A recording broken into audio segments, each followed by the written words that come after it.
Video में जितने भी फ्रेंड्स लोग आरपीएफ कांस्टेबल एसआई एग्ज़ाम 2024 की तैयारी कर रहे हैं उन्हीं के लिए दोस्तों हम लेकर के आ गए हैं पॉलिटी जीके की क्लास नंबर 15। दोस्तों आज की जो क्लास है आपके एग्ज़ाम की दृष्टि से बहुत इंपॉर्टेंट होने वाली है, क्योंकि दोस्तों आज के इस वीडियो में हम लोग जिस चैप्टर पर बात करने वाले हैं उस चैप्टर का दोस्तों नाम है राष्ट्रपति।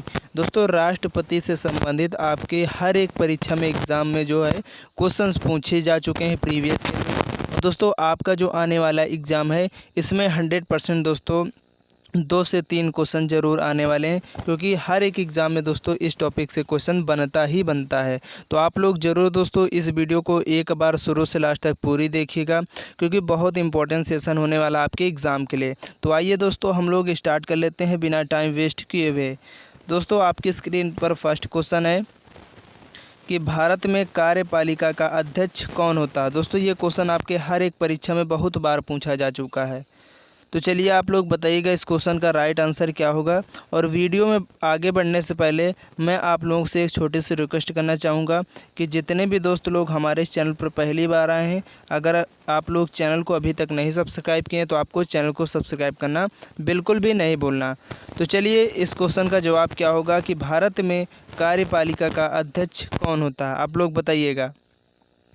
तो दोस्तों भारत में जो कार्यपालिका के अध्यक्ष होते हैं वो राष्ट्रपति होते हैं। तो इस क्वेश्चन का सही जवाब ऑप्शन ए हो जाएगा।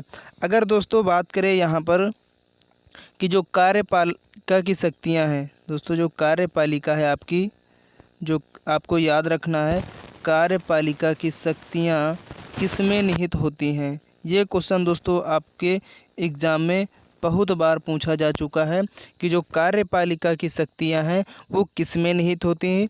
तो दोस्तों राष्ट्रपति में निहित होती हैं।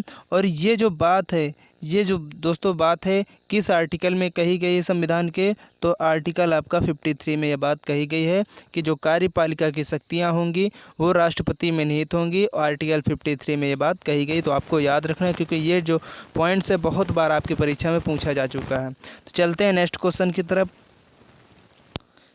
संघ की कार्यपालिका शक्ति किसमें निहित होती। देखिए आपके अगले क्वेश्चन में ये क्वेश्चन मिल ही गया कि जो कार्यपालिका की शक्तियाँ होती हैं वो किसमें निहित होती हैं। अभी हमने आपको बताया तो राष्ट्रपति में निहित होती हैं। और ये किस आर्टिकल में कहा गया है, तो आप आर्टिकल आपका जो 53 है उसमें ये बात कही गई है। तो आपको बिल्कुल याद रखना है।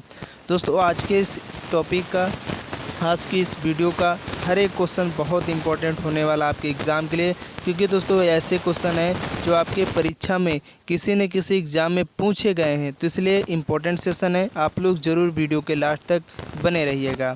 नेक्स्ट क्वेश्चन है कि भारतीय संविधान के अनुसार देश का प्रथम नागरिक कौन होता है। दोस्तों ये सभी क्वेश्चन आपके एग्ज़ाम में बार बार आ चुके हैं। तो आपको दोस्तों याद रखना है जो भारतीय संविधान के अनुसार देश के जो पहले नागरिक होते हैं वो राष्ट्रपति होते हैं। अगर बात करें दोस्तों देश का दूसरा नागरिक कौन होता है, तो आपको याद रखना दोस्तों दूसरा जो नागरिक माना गया है वो उपराष्ट्रपति को माना गया है, उपराष्ट्रपति। ठीक है, तो आप लोग याद रखिए। इसके बाद अगर बात करें देश का तीसरा व्यक्ति कौन होता है जो प्रथम नागरिक होते हैं, देश के जो तीसरे नागरिक होते हैं वो कौन होते हैं। तो दोस्तों आपको याद रखना प्रधानमंत्री देश के तीसरे नागरिक कहलाते हैं। तो आपको याद रखना, ठीक है। चलते हैं नेक्स्ट क्वेश्चन की तरफ। नेक्स्ट क्वेश्चन है दोस्तों कि भारतीय संविधान के अनुसार देश की तीनों सेनाओं का अध्यक्ष कौन होता है। आपको बताना है दोस्तों जो हमारी सेनाएं होती हैं, इन तीनों सेनाओं यानी जल थल वायु, इन तीनों सेनाओं का जो अध्यक्ष होता है वो किसे कहा जाता है।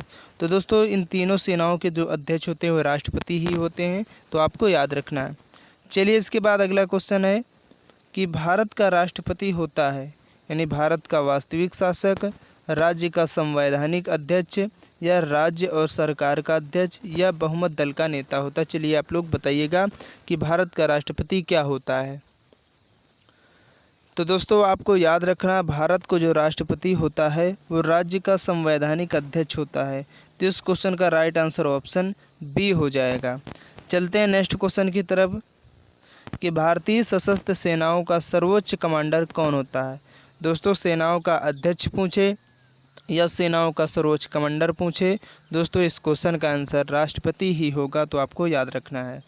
चलते हैं अगले क्वेश्चन की तरफ कि भारत के राष्ट्रपति के लिए आवश्यक योग्यताएं नहीं हैं। दोस्तों इनमें से कौन सी एक योग्यता जो राष्ट्रपति के लिए नहीं है? तो दोस्तों अगर बात करें जो राष्ट्रपति जो भारतीय संविधान के अनुसार 58 आपका जो अनुच्छेद 58 है, इसमें कहा गया है कि राष्ट्रपति बनने की जो योग्यताएं हैं वो भारत का नागरिक होना अनिवार्य है और वह 35 वर्ष से अधिक आयु का हो, उसमें लोकसभा के सदस्यों के लिए निर्धारित सभी योग्यताएं हों, जबकि वह संसद के किसी सदन का सदस्य हो, ये बात उसकी अयोग्यता है। मतलब हो या ना हो इससे कोई बात ही नहीं पड़ता, वह इसमें कोई लोकसभा के सदस्य के लिए निर्धारित सभी योग्यताएं होनी चाहिए। तो यहाँ पर इस क्वेश्चन का जवाब ऑप्शन डी हो जाएगा। चलिए इसके बाद अगला क्वेश्चन है कि भारत के राष्ट्रपति निर्वाचन होने के पात्र बनने के लिए किसी व्यक्ति की आयु पूर्ण होनी चाहिए। यानी दोस्तों अगर कोई व्यक्ति राष्ट्रपति पद के लिए निर्वाचित होने का अगर पात्र बनना चाहिए तो उसकी जो उम्र रखी गई वो कितनी होनी चाहिए? तो दोस्तों 35 वर्ष। कितनी होनी चाहिए? 35 वर्ष। ये क्वेश्चन आपके हर एक एग्ज़ाम में बार बार आ चुका है, तो आपको याद रखना है। चलिए इसके बाद अगला क्वेश्चन है कि राष्ट्रपति पद के उम्मीदवार के लिए अधिकतम आयु कितनी होनी चाहिए? यानी दोस्तों जो राष्ट्रपति पद के उम्मीदवार के लिए जो अधिकतम आयु सीमा रखी गई है वो कितनी होनी चाहिए? तो दोस्तों इसके लिए जो अधिकतम आयु सीमा है, अभी तक कोई आयु सीमा नहीं रखी गई है, तो आपको याद रखना है कितने भी उम्र तक वो उम्मीदवार रह सकता है, को आपको याद रखना है। इसके बाद अगला क्वेश्चन है कि एक व्यक्ति राष्ट्रपति पद के लिए अधिकतम कितनी बार निर्वाचित हो सकता है? आपको बताना है दोस्तों कि एक व्यक्ति जो है राष्ट्रपति पद के लिए अधिकतम कितनी बार निर्वाचित हो सकता है। तो दोस्तों इसके भी लिए कोई सीमा अभी तक नहीं निर्धारित की गई है कि वो एक बार निर्वाचित होगा कि 2 बार होगा कि 3 बार। अभी तक कोई डिसीजन नहीं लिया गया वो कितनी बार भी निर्वाचित हो सकता है। नेक्स्ट क्वेश्चन है कि राष्ट्रपति का निर्वाचन किस प्रकार से होता है? आपको बताना दोस्तों हमारे देश में राष्ट्रपति का जो निर्वाचन है वो किस प्रकार से होता है? तो दोस्तों आपको याद रखना है अप्रत्यक्ष रूप से होता है, यानी इनडायरेक्ट रूप से राष्ट्रपति का निर्वाचन किया जाता है। इसके बाद हम लोग नेक्स्ट क्वेश्चन की तरफ बढ़ेंगे कि राष्ट्रपति पद के निर्वाचन हेतु कौन सी पद्धति अपनाई गई है?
राष्ट्रपति पद का जो चुनाव है वो निर्वाचन आयोग द्वारा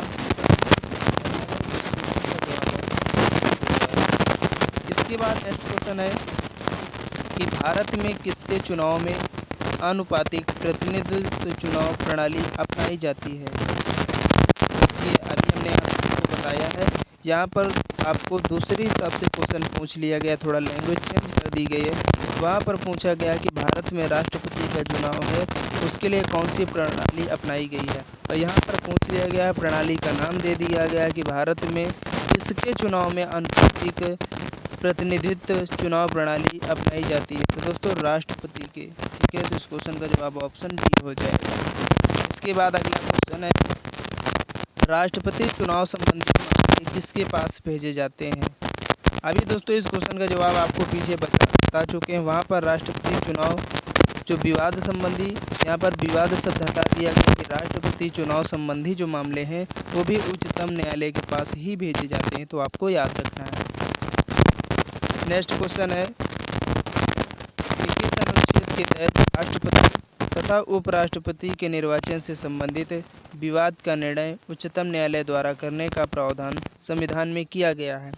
दोस्तों इस प्रकार का जो बात है, यानी संविधान के किस अनुच्छेद में राष्ट्रपति तथा उपराष्ट्रपति के निर्वाचन संबंधी जो विवाद का निर्णय है वो उच्चतम न्यायालय द्वारा करने का प्रावधान दिया गया है। दोस्तों वो कौन सा आर्टिकल है। तो दोस्तों आर्टिकल 71 में ये बात कही गई, तो आपको याद रखना है। चलिए नेक्स्ट क्वेश्चन है कि भारत के राष्ट्रपति का चुनाव कितने वर्षों के लिए होता है। तो आपको मालूम भी होगा दोस्तों हमारे देश में जो राष्ट्रपति का चुनाव होता है वो 5 वर्षों के लिए होता है। तो आपको याद रखना है। नेक्स्ट क्वेश्चन है कि किस अनुच्छेद के तहत राष्ट्रपति अपने पद ग्रहण करने की तिथि से 5 वर्ष की अवधि तक अपने पद पर बना रह सकता है। तो दोस्तों किस आर्टिकल के तहत राष्ट्रपति जो है अपने पद ग्रहण करने की तारीख से 5 वर्ष की अवधि तक अपने पद पर बना रहता है। तो दोस्तों ये जो बात कहाँ कही गई है, आर्टिकल आपका 56 यानी आर्टिकल अनुच्छेद 56 में दोस्तों ये बात कही गई है। तो आपको याद रखना है। अगर बात करें दोस्तों राष्ट्रपति को किस प्रकार से हटाया जा सकता है उसके पद से, तो आपको याद रखना है दोस्तों संविधान के अतिक्रमण के आधार पर राष्ट्रपति को आर्टिकल 61 के तहत महाभियोग की प्रक्रिया द्वारा पद से हटाया जा सकता है। तो आपको इस बात को भी याद रखना क्योंकि पूछा जाता है आपके एग्ज़ाम में। इसके बाद अगला क्वेश्चन है कि राष्ट्रपति के चुनाव के लिए निर्वाचक मंडल में कौन कौन होते हैं। तो आपको दोस्तों याद रखना है राष्ट्रपति चुनाव के लिए जो निर्वाचक मंडल में होते हैं वो कौन कौन होते हैं दोस्तों। तो संसद के दोनों सदनों तथा विधानसभाओं के निर्वाचित सदस्य होते हैं। तो आपको बिल्कुल याद रखना है। इसके बाद अगला क्वेश्चन है कि भारत के राष्ट्रपति को उसके पद से हटाया जा सकता है, आप लोग बताइए किसके द्वारा। तो दोस्तों अगर भारत के राष्ट्रपति को उसको पद से हटाया जा सकता है तो संसद द्वारा, ठीक है। तो आपको याद रखना है। नेक्स्ट क्वेश्चन है, आगे बात करें दोस्तों संसद के द्वारा क्यों हटाया जा सकता है। नेक्स्ट क्वेश्चन है कि संविधान के उल्लंघन के लिए राष्ट्रपति के विरुद्ध अभियोग कार्यवाही किसमें शुरू की जा सकती है। तो दोस्तों अगर संविधान का उल्लंघन करने के लिए राष्ट्रपति के जो विरुद्ध अभियोग की कार्यवाही है वो दोस्तों संसद के किसी भी सदन में शुरू की जा सकती है, आपको याद रखना है। नेक्स्ट क्वेश्चन है कि राष्ट्रपति को हटाया जा सकता है किसके द्वारा। तो दोस्तों राष्ट्रपति को हम लोग जो हटा सकते हैं अगर संविधान के अतिक्रमण के आधार पर राष्ट्रपति को जो है 61 आर्टिकल जो आपका 61 है इसके तहत महाभियोग, देखिए यहाँ पर दिया गया महाभियोग की प्रक्रिया द्वारा हटा सकते हैं। तो आपको याद रखना है। नेक्स्ट क्वेश्चन है कि राष्ट्रपति पर महाभियोग किस आधार पर लगाया जा सकता है। यानी दोस्तों अगर राष्ट्रपति पर महाभियोग की प्रक्रिया लगाई जाएगी तो वो किस आधार पर लगाई जाएगी। तो दोस्तों आपको याद रखना जो संविधान के अतिक्रमण करने पर भारत के राष्ट्रपति पर महाभियोग की जो प्रक्रिया है वो संविधान के अतिक्रमण करने पर लगती है। तो आपको याद रखना है।